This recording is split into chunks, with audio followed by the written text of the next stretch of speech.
Malappuram AR Nagar bank ക്രമക്കേടിൽ മുസ്ലിം league നേതാക്കൾക്ക് ആദായ നികുതി വകുപ്പ് നോട്ടീസ്. മുൻമന്ത്രി PK ബാവ, മുൻ ജില്ലാ പ്രസിഡന്റ് PPA കരീം ഉൾപ്പെടെ 16 പേർക്കാണ് നോട്ടീസ് അയച്ചത്. കണക്ക് ഹാജരാക്കിയില്ലെങ്കിൽ സ്വത്തുക്കൾ പിടിച്ചെടുക്കുമെന്ന് നോട്ടീസിൽ വ്യക്തമാക്കുന്നു.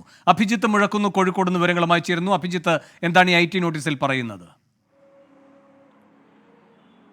വേണു, മുസ്ലിം ലീഗ് സംസ്ഥാന ഭാരവാഹികൾ ഉൾപ്പെടെ 16 പേർക്കാണ് നിലവിൽ ആദായ നികുതി വകുപ്പിന്റെ കോഴിക്കോട് ഓഫീസിൽ നിന്ന് നോട്ടീസ് അയച്ചിട്ടുള്ളത്.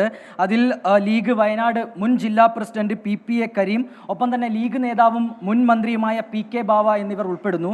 അതിൽ ഈ PPA കരീമിനോട് 1.35 കോടിയുടെ കണക്ക് വ്യക്തമാക്കണമെന്നാണ് ആവശ്യപ്പെട്ടിട്ടുള്ളത്. ഒപ്പം തന്നെ PK ബാവയോട് 1.18 കോടിയുടെ കണക്ക് വ്യക്തമാക്കണമെന്നും നോട്ടീസിൽ പറയുന്നു.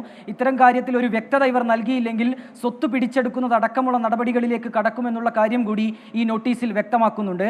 നമുക്കറിയാം, ഏറെ രാഷ്ട്രീയ വിവാദങ്ങൾക്ക് വഴിവെച്ചൊരു സംഭവമായിരുന്നു മലപ്പുറം AR നഗർ ബാങ്ക് തട്ടിപ്പ്. മലപ്പുറം വെങ്ങേരിയിലുള്ള ഈ ബാങ്കിൽ ഉടമകൾ അറിയാതെ കോടിക്കണക്കിന് രൂപയുടെ നിക്ഷേപം നടന്നു എന്നുള്ളതായിരുന്നു ആരോപണം. അതിൽ മുസ്ലിം ലീഗ് സംസ്ഥാന നേതൃത്വത്തെ അടക്കം, അതായത് മുതിർന്ന നേതാക്കളെ ഉൾപ്പെടെ പ്രതിക്കൂട്ടിൽ നിർത്തിയിട്ടുള്ള ആരോപണങ്ങളായിരുന്നു ഉണ്ടായിരുന്നത്. അതിൽ സംസ്ഥാന സഹകരണ വകുപ്പിന്റെ ഒരു അന്വേഷണം നടന്നിരുന്നു. സമാന്തരമായി ഇൻകം ടാക്സിന്റെ അന്വേഷണവും നടന്നിരുന്നു. അതിലാണ് നിലവിൽ ഒരു നടപടിയിലേക്ക് ഇൻകം ടാക്സ് കടക്കുന്നത്.